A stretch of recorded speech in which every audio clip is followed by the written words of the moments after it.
Alright guys, welcome back to Kawasan? I don't know how to say it. Anyway, we got GUA here, spawning as the Blue Trunks Mongols today. He's up against LaSh here, in the Red Trunks French. And we're here in week 3 of the August weekly qualifiers in the Road to Woolaloo tournament for the Red Bull Woolaloo Legacy tournament for AoE 4. Sorry guys, just stop and think of why GUA was actually unpacking and packing the GUA there, and he's used it to actually convert the sheep. So he's GUA scouting for the minute. It's really interesting. But I mean, it does actually give him line of sight. If he finds any sheep, he can deploy it, send them back home.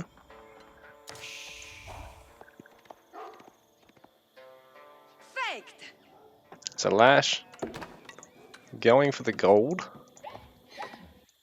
And he's just gathering sheep so far, so he's not looking to go for like an early dock or anything.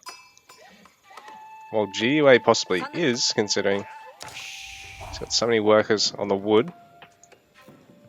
Either that or he's looking to put down a production facility. I mean, he'd probably leave the villager there if he was looking to do so. And here we go. GUA using the starting GUA to convert sheep. And the sheep will even follow the GUA. This is unreal. This is next level Mongol gameplay. Were the devs intending for this when they added the starting GUA for the Mongol players? I don't think they were. This is so cool. I don't know who come up with that, but it's fucking genius. I bet an AoE 2 player come up with that. Those crackheads come up with all sorts of weird and wonderful things.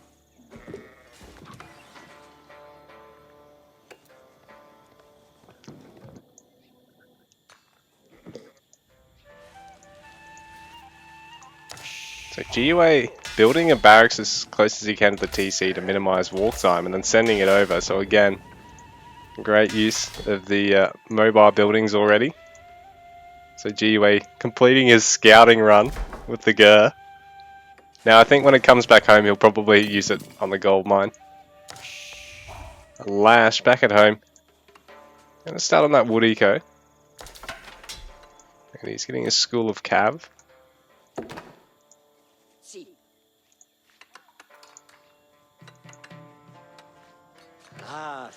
Saw the villagers hiding there in the wall. I was wondering where they were. I thought only 7 villagers this late on would be a bit unbelievable. So LaSh, pretty solid, pretty fearsome player. But he's up against Mark the Titan on the Mongols.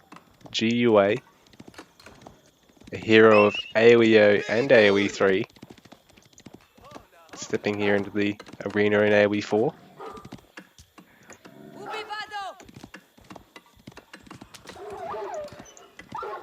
So LaSh, forgetting that he's not on Rus and not playing against Rus, has managed to bring a wolf back to his TC. 1,000,001 sheep, which is actually really useful for French.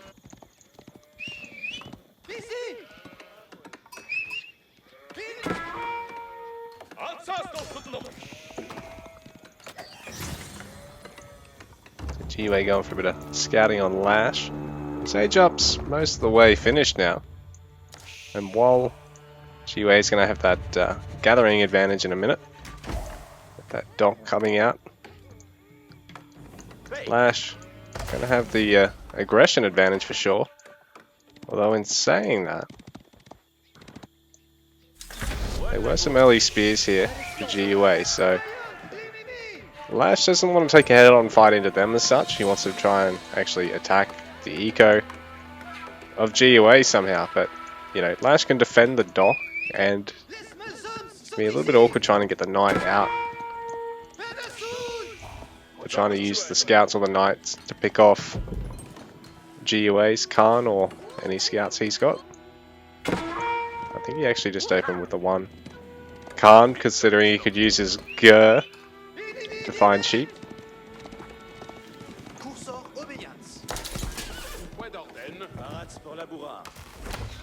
So LaSh is going to be able to go for that initial charge and back out. If you can keep doing that, he can trade cost effectively against the spears. But the moment he stops to take regular attacks, it's not worth it. The spears, as they're the counter cavalry infantry unit, it's definitely a worthwhile trade for them. And then large production on the way here for LaSh. So GUA for now has only got spear production, but he can really ramp his eco.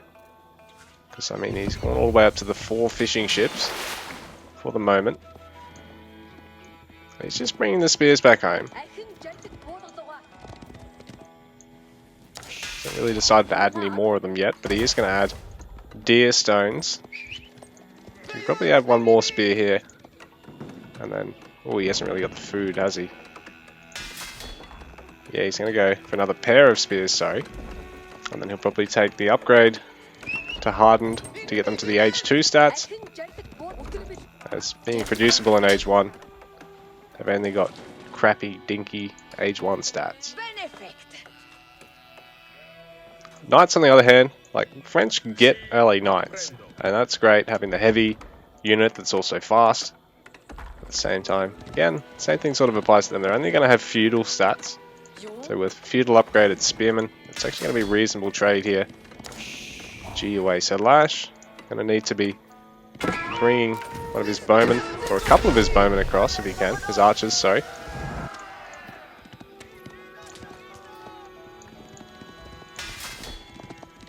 A hardened upgrade on the way, but LaSh can try and tear down this Ovu pretty quickly. It's going to deal about 50 damage per hit there overall.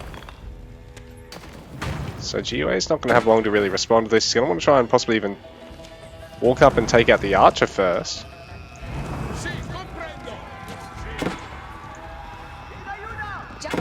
So he will have spears. One of them try and focus down the archer, but I would have thought he probably would have been better off trying to use them all on the knights. Avoid that happening. Or use them all on the archer, sorry.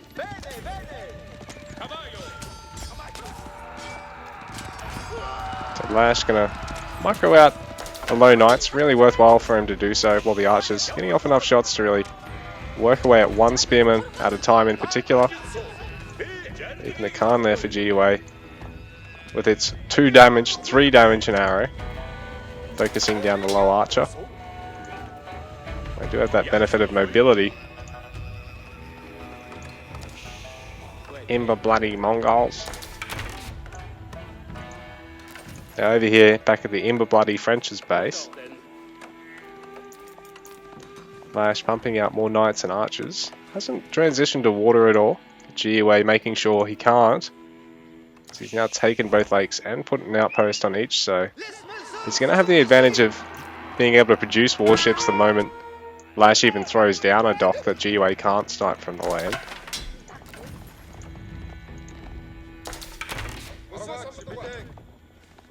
Now GUA's archer production starting.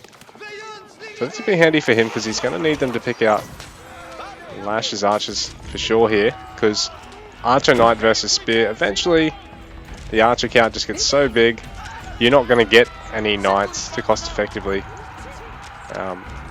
or to justify cost effectively throwing away the spears.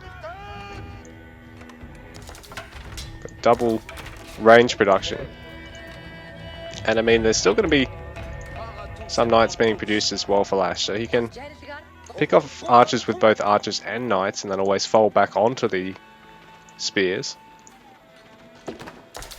And he might force GUA having to take a fight outside of tower radius, so things are going to be a bit slower for the Mongol player. So LaSh really applying the pressure here. GUA, I think, only really just started to pay for everything he's invested on the water here. So the spear count really falling there for GUA. LaSh, his comp looking much stronger in that fight there.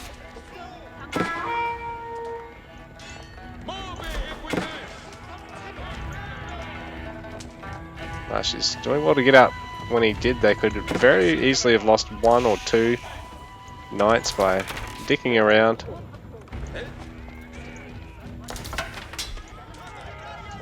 GUA now having to try and creep forward with archers into a composition he really shouldn't want to. LaSh sending home the lowest knights. Because the beauty is, once he does get chivalry, which is now on the way, it's sort of really only cost effective to get it now once you've got 2 or 3 knights that are really quite low.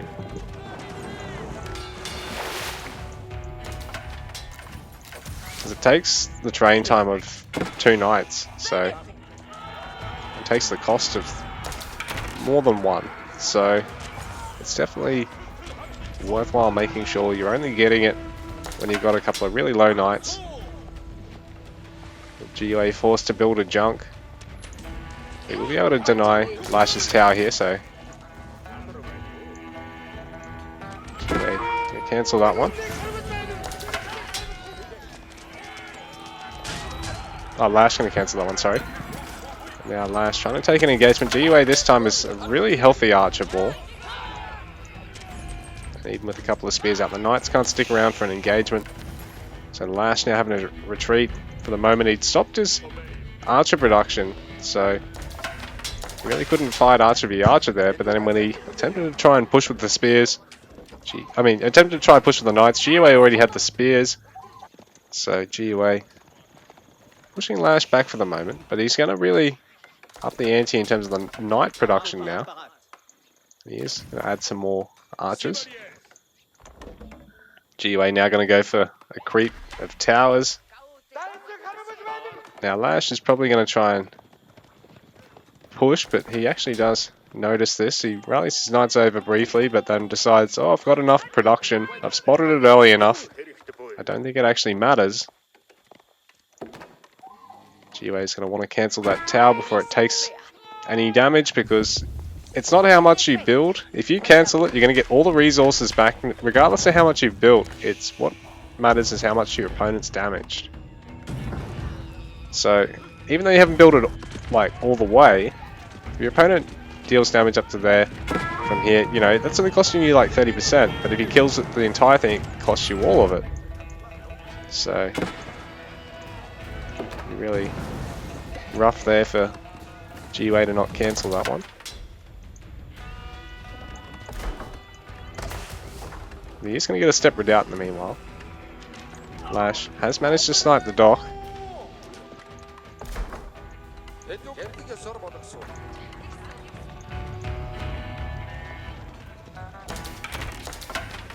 That's not just a fight there actually, because GUA's moment count's now been thinned out. LaSh, really heavy knight count versus this now a reasonable number of spears at 12. Okay, now garrisoning everything. Not quite able to pick off a knight.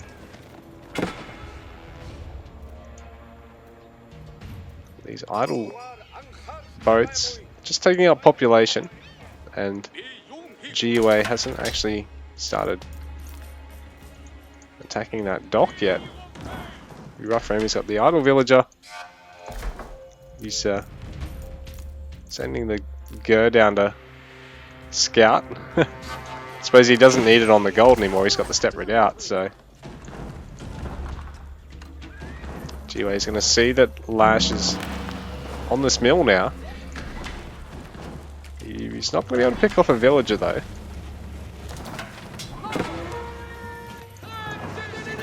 Now LaSh getting Hulk so he can clean up the light junk. So Imber French with their OP advanced warship in Age 2. A Mongol player having to take to Age 3 before he can get his war junk.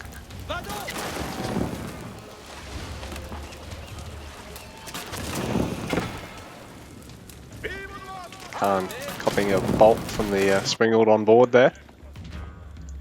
GUA's now taking Veteran Archer and Spearman. There's Armory now, so he's getting Ranged Armor 2. He's already taken the first upgrade. We'll get range damage 1 behind that. And LaSh, in the meanwhile, upgrades wise, he's taken... Well, he's got the free melee damage, taking ranged armor and getting ranged damage now. Knight's trying to find a way to intercept the spears here. I mean, intercept the archers without the spears joining the fray. So I think a lot of the spears have now been picked off. So LaSh, I think, is really pulling ahead in this fight here.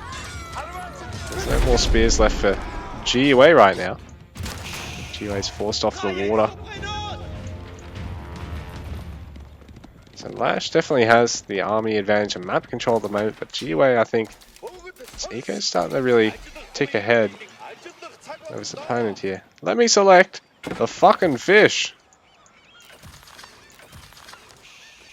Yeah, GUA, the water eco really paying for the fact that he's lost a couple of early fights so far, and LaSh has got to commit to siege to really break into GUA's base as such. GUA in castle, so he can start getting control of relics and possibly even sacred sites. LaSh is a nice civ to try and stop this, because he's got the French knights, so the cavalry civs, like Rus and French, probably really have a nice advantage in the fact that if they play the longer age too, that they've got the mobility to really shut down longer relic captures. So these ones all the way on the other side of GUA's side of the map can be quite difficult to grab. LaSh has actually got only 1 relic on his side. GUA's got 3 on his, and then the neutral one, well that's neutral really, so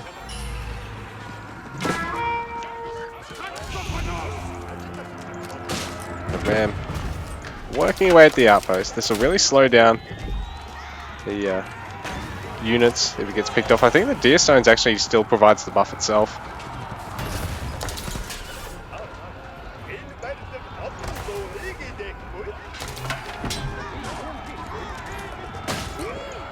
But this is tough because GUA is now forced off his gold mine at the Steppe Redoubt, so he needs to really try and reclaim this area back. Now LaSh is having to try and flee and focus down spears and crossbows. So the beauty of crossbows is they're like a ranged spearman. They are sort of built just to take down knights, not quite as valuable against other units, except for maybe man-at-arms. Also quite handy against those with their counter heavy armor bonuses, but at the same time, archers and horsemen can cost-effectively shit on them. It looks like GUA walking away the victor in that skirmish. LaSh now trying to tower up the mid-map because he can get control of this relic. GUA trying to go for a fairly distant relic attempt. If you can pinch this one off LaSh, it's actually going to be quite difficult for LaSh to get control of the ones on this side. He's playing French, not Rus as such, so can't necessarily just zoom his own mounted monks over that side of the map, while the shaman also on foot. It'll take him a while to actually snatch this relic. In fact, I don't know why GUA is pulling him back now. He should just use him on the relic. It doesn't make any sense. What are you doing, my boy? So LaSh hitting Castle Age, his tower. His village is all going to be under a bit of threat here, but they should. Oh, I see. GUA's forgotten he had another shaman going to that relic, so this one instead might get picked off here.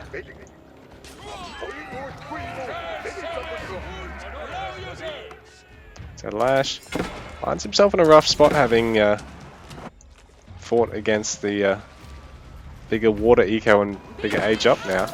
Oh, faster age up now. The towers to slow GUA's army because he's lost the bulk of it taking these fights.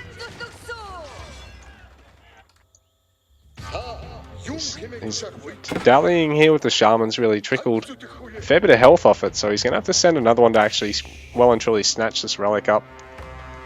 And LaSh going for Royal Institute. They have quite strong knights once he starts adding these cheaper knight upgrades. That, mind you, are French unique. So GUA going to capture the Sacred, and then he'll probably come back up and grab the Relic, knowing exactly how far over it is. LaSh going to be well equipped to deal with the double Lancer harass because he's got so many Knights there. And they now have their veteran upgrade, so they are equal to the Lancers in stats before French unique upgrades. GUA snatching one of the sacred sites, and LaSh is now finding he's got to bring the rest of his army back to try and defend his wood line.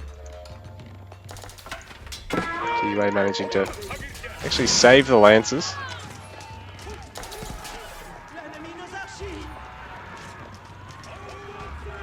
Ooh, now a bit of an over garrison here for LaSh. He hasn't got any towers to garrison villages elsewhere around the base, so he's really just going to have to try and run them around the town centre in circles and hope that he's got enough to stave off this fight. I think he will do, especially considering the town centre fire, but it's cost him a lot of villages and it's cost him a lot of gathering time. GUA able to comfortably fight, you know, not so cost effectively on the town centre just because he's dealt so much damage to the eco of LaSh through all this, and he's, you know, denying a lot of it from gathering. So he's just going to start swarming the map. LaSh has now really ramped up his water eco. He's up to the 9 fishing boats to the 6 of GUA, but it might be a little too late for him. More villages falling for him. So GUA now up to 64 and 27. LaSh 46 and 17 is total pop equal to GUA's eco pop. And as you can see, he definitely does have military on the field. Don't know what these guys are doing over here.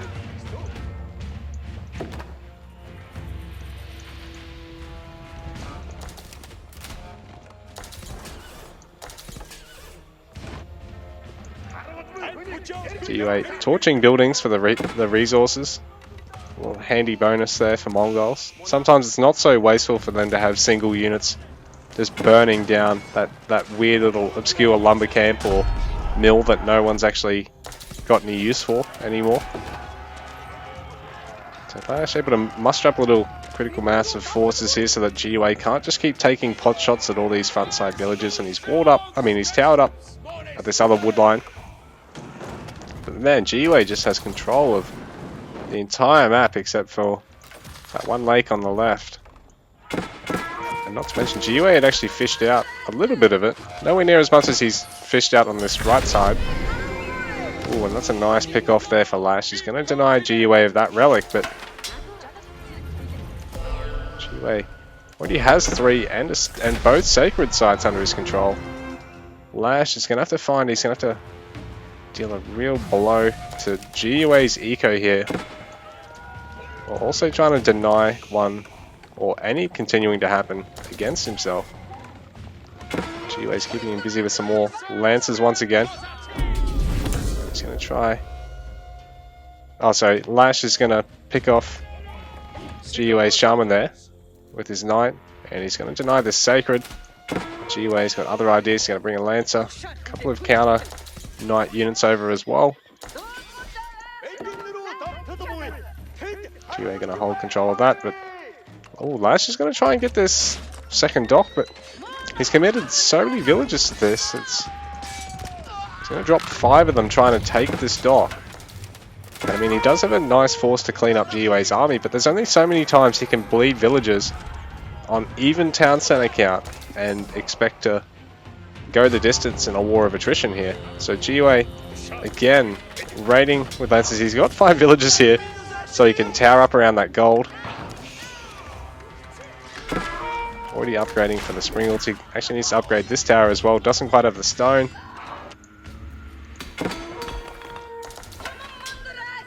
He's raiding LaSh's woodline once again. So LaSh having to try and commit to a fight here around the gold mine, but he's already lost about as many villages as GUA has.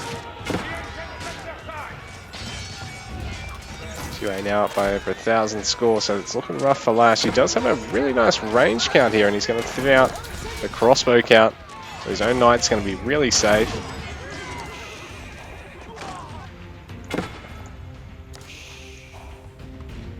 GUA continuing to hit and run. He was known for this in AoE. I don't know about this in AoE 3 though, but quite possibly. But man, GUA's ability to just hit and run with 4 or 5 units in different corners of your base and, you know, force your attention so you overcommit and then he just hits you somewhere else. It's just phenomenal. So LaSh retrieved from the wood line once again. I don't know if he sees GUA's villages there. Looks like he's cleaned up all these towers. Good number of units, so it's not going to really cost him a lot tanking the Springwood fire there, but that's a lot of idle villages in saying that.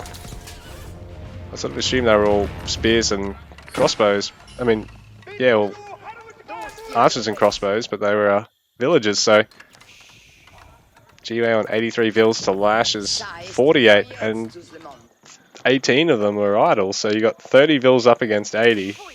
For eco, it's a really tough spot to find yourself in. You've got to constantly take cost-effective fights while not in the position to actually, you know, control the map and do so.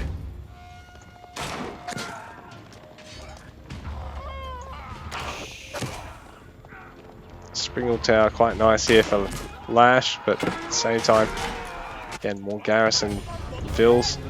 While it adds to the damage to the fight, it also stops him from actually gathering anything. His tower's not quite upgraded yet, so LaSh still going to drop a lot of villages. He's managed to neutralize the sacred site with that really low ram. So all the more power to him, but I don't know if it'll be enough for him to get over the hump here. GUA again now trying to push LaSh off the gold mine.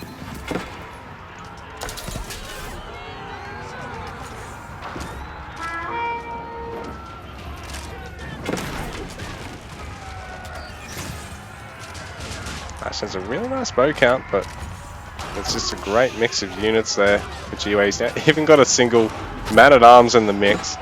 So these guys can actually tank a shitload of shots from the archers.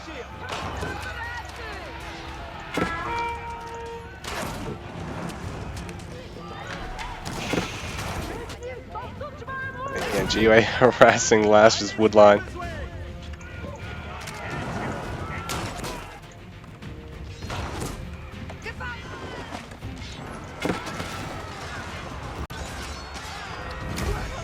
GG, well played, and GUA takes the game.